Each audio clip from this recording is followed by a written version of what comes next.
Celtics Post-Game Live is presented by your New England Ford dealers, built Ford tough. There goes Brown on the drive. Out to Pritchard. One more to Hauser. On the baseline. Nice pass to White. He cans the three. How about that five from Hauser? Porter chasing it down. Celtics deflected it. He's got to shoot. White with the block. He just makes winning plays. No, I think he did that on purpose. I think he did too, and that was a great series by D. Wade to stretch that lead 103-93 with the ice with the three, and then the block at the other end. And then guess what? The Celtics go on to win this thing, a 14-point win over Brooklyn, 113-99. Welcome, Celtics Post-Game Live. Kayla Burton, Chris Forsberg, Eddie. Look, it wasn't pretty. A number of turnovers, 20, season high, ugly. But, Chris, they find ways to win, especially in that fourth quarter. Third into the fourth quarter, they pulled this thing off. Yeah, nature's healing. That's the closest we've seen Derek White. Fourth quarter, Derek, the usual stuff where he's knocking down threes, blocking shots, doing all that. And JB was obviously great in the third quarter. Payton was great throughout this. But the one thing I do want to say is we were very hard on the bench after that Clippers game. I thought on a night where the Celtics were throwing it all over the gym, giving the Nets every opportunity to hang around, I thought the bench was great. You got Sam, his first 2 3-pointer games since November 1st. Minot came in, especially when Walsh picked up his fourth foul and gave you great energy. Garza does what he does. Who am I forgetting? Baylor gave you good minutes. And Anthony Simons, yeah. who I've been ultra critical of. He had 5 different assists tonight, 3 above the break threes. I think he had 14 assist points overall. I love that balance where he gives you scoring and is creating for others. You know, and you just got to take better care of the basketball in some situations. But the bench overall, I thought, was really, really good tonight, and a big reason why they were able to get out of their own way after all the turnovers. I mean, I love getting on this talking about a W. Trust me. I'd much rather be talking about a dub than an L. And to your point, Forsberg, is that, you know, the bench did. Hauser finally started knocking down shots. Minot came in, knocked down shots, trying to earn back some minutes, right? Because you got to think the last few games, Minot didn't play that much.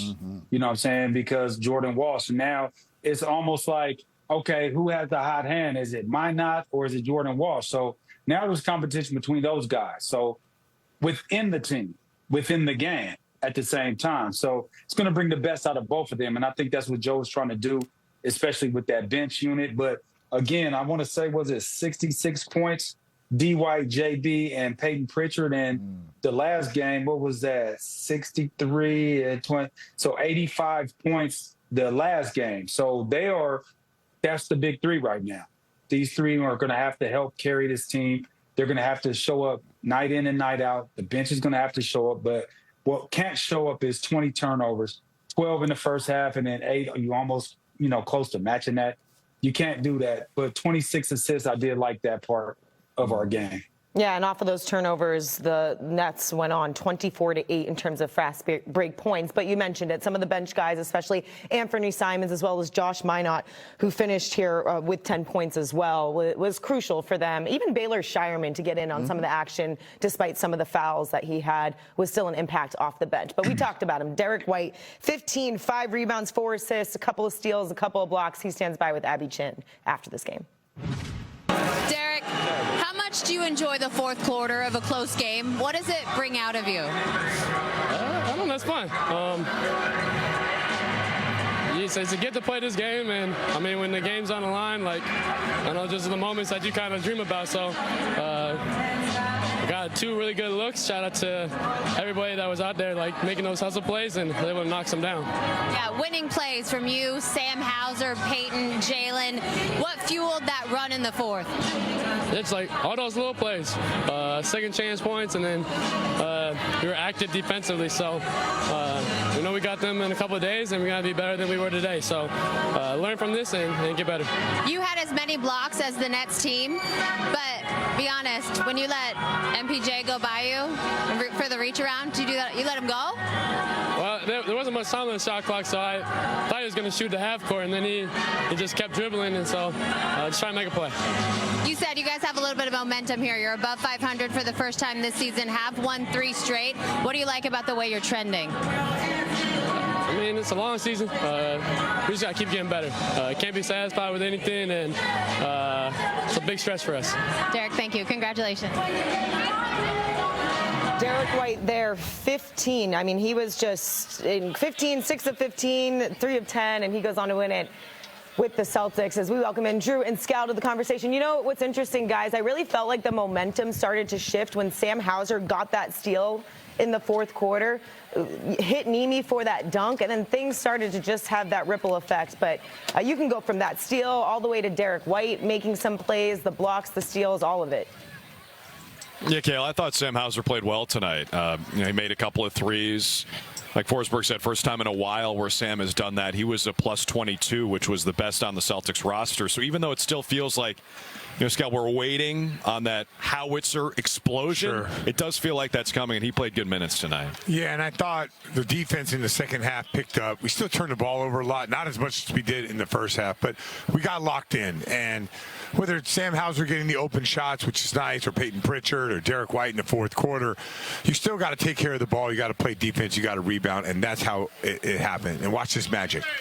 Watch this happen right Here now. we go, and this is good luck, actually. Some people think that's bad luck. Great. It's actually that was great. Good luck with the ladder coming over. So, Scal, obviously not a perfect game for the Celtics. Which number concerns you more, 20 turnovers or allowing 43 field goal attempts in the paint?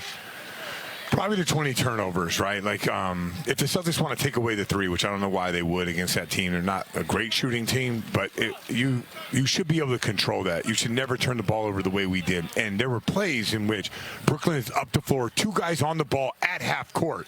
That's supposed to be a bucket, a wide open corner 3, and we're turning it over and we're going the other way. So every time that occurred, it's a 5-point swing, in my opinion. So those things have to be cleaned up, and I think they will. We haven't seen aggressive trapping. It's really like a soft trap. They're about 8-9 feet away, but they have high hands. They're super athletic.